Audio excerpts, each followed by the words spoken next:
कभी दलित समाज की चुप्पी को उसकी कमजोरी समझा गया था, लेकिन जब मायावती ने पहली बार सत्ता की कुर्सी संभाली थी तभी उन्होंने ये साफ कर दिया था कि ये समाज अब चुप नहीं बैठेगा।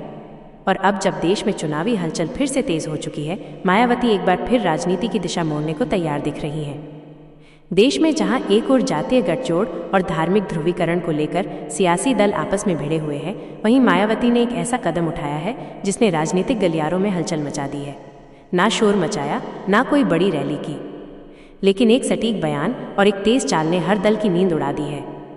अब सवाल यह है, मायावती ने ऐसा क्या किया और इसका असर क्या पड़ने वाला है पूरे देश की राजनीति पर? शुरुआत करते हैं बसपा सुप्रीमो के हालिया कदम से। मायावती ने न सिर्फ दलितों के लिए बल्कि पिछड़ों और अल्पसंख्यकों के लिए एक नया सामाजिक समीकरण तैयार किया है। उन्होंने साफ साफ कहा है कि अब हमारी राजनीति भीख मांगने वाली नहीं, अधिकार छीनने वाली होगी। एक वक्त था जब बीजेपी और कांग्रेस मायावती को सिर्फ उत्तर प्रदेश की नेता मानते थे, लेकिन अब 2024 और 2027 की चालों को देखकर ऐसा लग रहा है कि मायावती राष्ट्रीय राजनीति में फिर से सेंध लगाने के मूड में है। हाल ही में मायावती ने जिन सीटों पर उम्मीदवार उतारे हैं वो बताता है कि उनका प्लान सीमित नहीं बल्कि पूरे देश को ध्यान में रखकर तैयार किया गया है।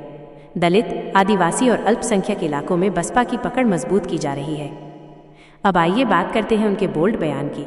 हम अब किसी के पिछलगू नहीं रहेंगे, हम सत्ता में साझेदार नहीं, नेतृत्वकर्ता बनेंगे। ये बयान छोटी बात नहीं है, ये दरअसल उस राजनीति को चुनौती है जो अब तक दलितों को सिर्फ वोट बैंक समझती रही है। मायावती ने हाल ही में अपने कई पुराने नेताओं को पार्टी में वापस बुलाया है, पुराने सहयोगियों को जोड़ा गया है और संगठन को जमीनी स्तर पर मजबूत किया जा रहा है। ये कोई संयोग नहीं है बल्कि एक गहरी राजनीतिक चाल है। अब सवाल उठता है, क्या जनता इस चाल को समझेगी? क्या दलित समाज जो पिछले कुछ सालों से बटा हुआ था फिर से एकजुट होगा? इसका जवाब है हाँ, और उसकी पहली झलक हमें कई जिलों में हो रहे छोटे छोटे लेकिन तेज असर वाले कार्यक्रमों में दिख रही है। मायावती ने सिर्फ नारों से नहीं, काम से दिखाया है कि सत्ता में होने का मतलब क्या होता है। चाहे वो कानून व्यवस्था हो, SC/ST योजनाएं हो या फिर शिक्षा में सुधार, मायावती के शासनकाल की कई बातें आज भी लोग याद करते हैं।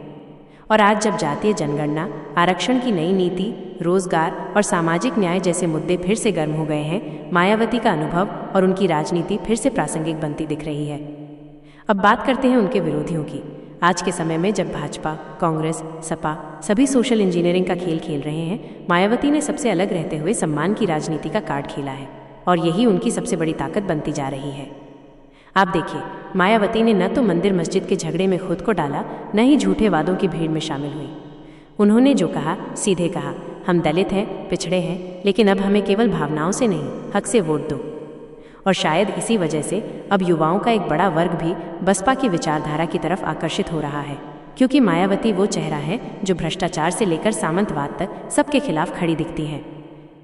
तो दोस्तों, अगर आपको भी लग रहा है कि राजनीति में एक नई लहर उठ रही है, अगर आपको लगता है कि दलित समाज की बेटी फिर से सत्ता का रुख बदल सकती है, तो इस वीडियो को लाइक करें, शेयर करें और सबसे ज़रूरी अभी सब्सक्राइब करें, क्योंकि दलित राजनीति की हर धड़कन हम यहीं लाएंगे। हमारा चैनल सिर्फ खबर नहीं, एक आंदोलन है। दलित दर्पण, आवाज़ जो सत्ता की नींद तोड़े। बेल आइकन दबाना मत भूलिए, क्योंकि अगली खबर और भी बड़ी होने वाली है। जय भीम, जय भारत।